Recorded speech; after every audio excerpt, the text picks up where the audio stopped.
Good day, sir. So ngayon nakagawa na ako ng design ko dito, then babasahin ko muna yung problem.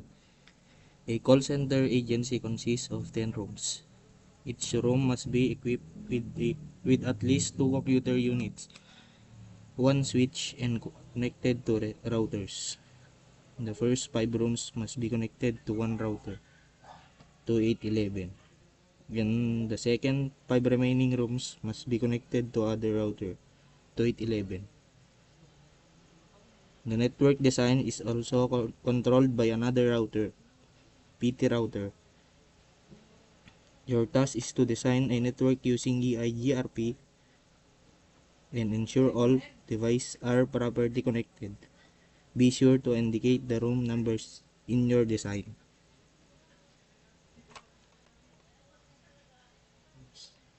So, ang gagamitin natin na cable ay straight through. Connect lang natin yung router 0 sa switch, pati yung PC. Connect lang natin.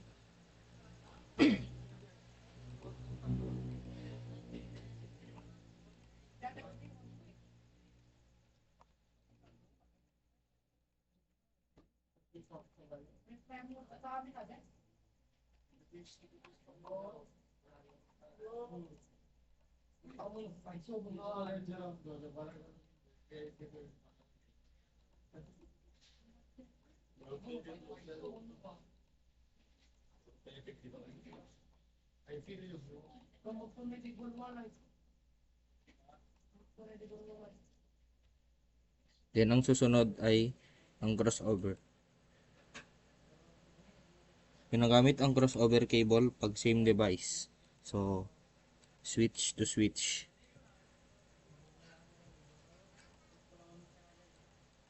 Connect lang natin.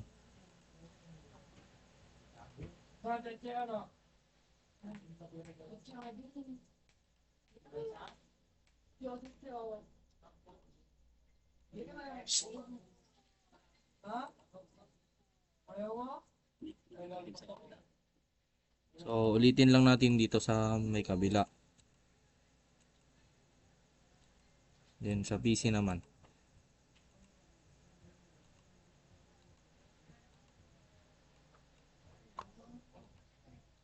Connect lang natin.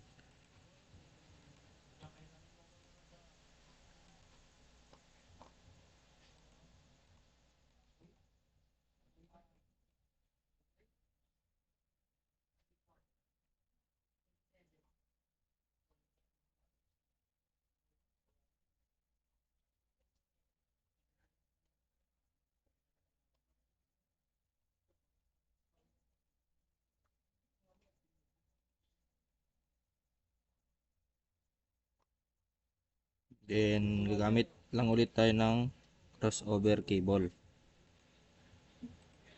Ayan, switch to switch.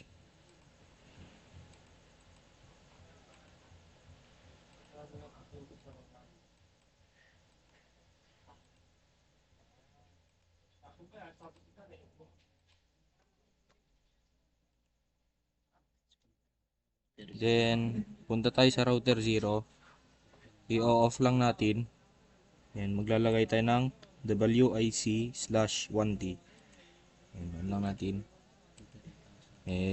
Then, punta tayo ulit sa router 2. Off lang ulit natin. Then, lalagay ulit tayo ng WIC/1T.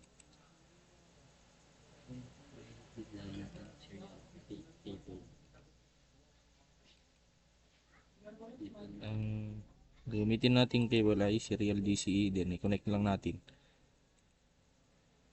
Connect lang natin sa router 2.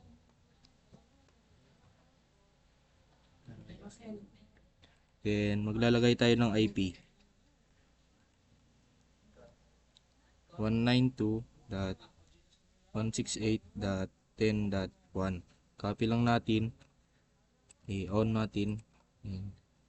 Paste natin sa my PC. Paste lang natin. Then, palitan natin ng 1.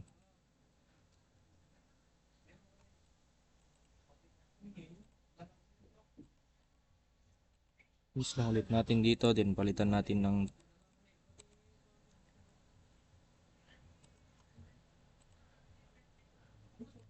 PC ulit, then paste natin dito, palitan natin ng 4. Sa kabila naman, paste lang ulit natin, palitan natin ng 5. Kabila naman tayo ulit, paste lang natin, then palitan natin ng 6. Kabila naman, paste lang natin, then palitan natin ng 7.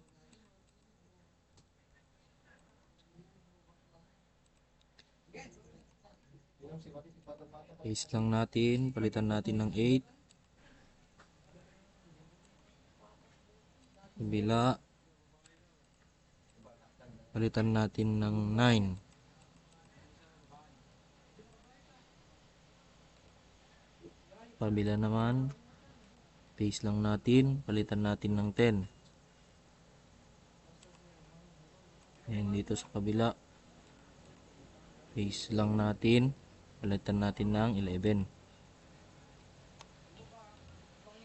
Dito na punta naman tayo sa router 2. Maglalagay ulit tayo ng IP address.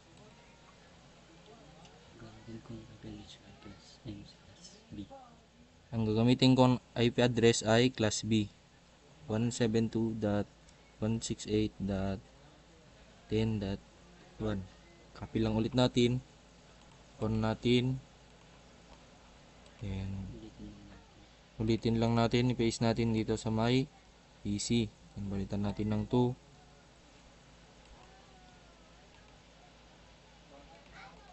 Ulitin lang natin, kagaya sa kabila kanina.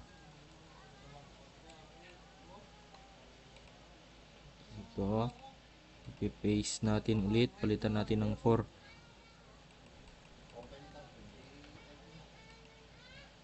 And ulitin lang natin 5.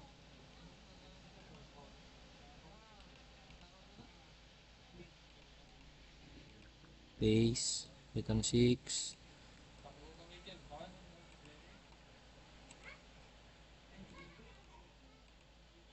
Paste, palitan ng 7.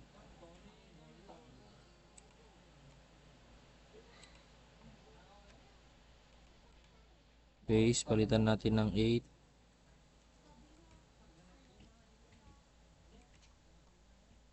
And paste natin, palitan natin ng 9.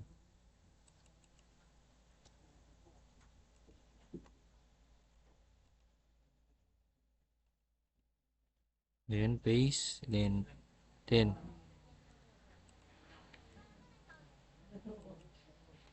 Yun. Dito sa may last, paste lang ulit natin, palitan natin ng 11.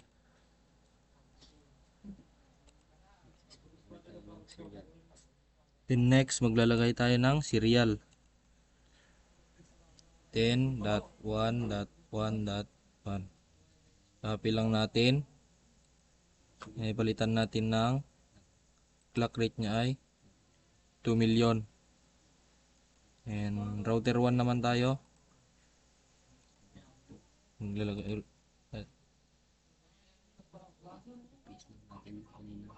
i-paste lang natin yung kanina, palitan natin ng 2. Then clock rate niya ay 2 million ulit. Then on natin. Sa serial 3 naman tayo, 20.1.1.1. Copy lang natin, palitan ulit natin ng 2 million yung clock rate nya, i-on natin. Punta tayo sa may router 2. Then i-paste lang natin, palitan natin ng 2 yung 1, then clock rate nya ay 2 million ulit, then i-on natin. Serial tayo sa may router 0. Exit EIGRP,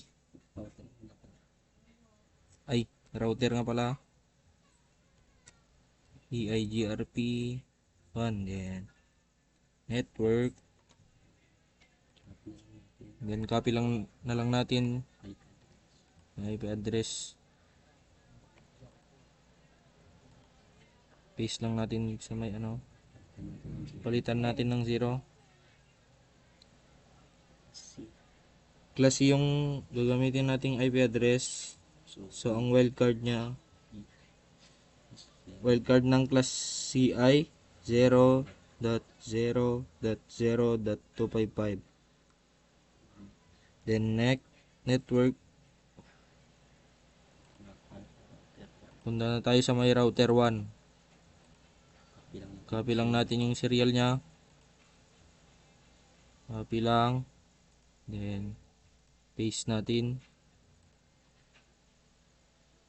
Wildcard ng class A. So ang wildcard ng class A ay 0.255.255.255. Enter lang. Then exit.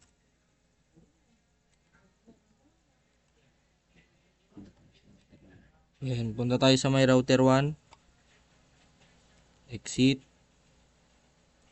Router EIGRP 1. Then network. Then punta tayo sa may router 0.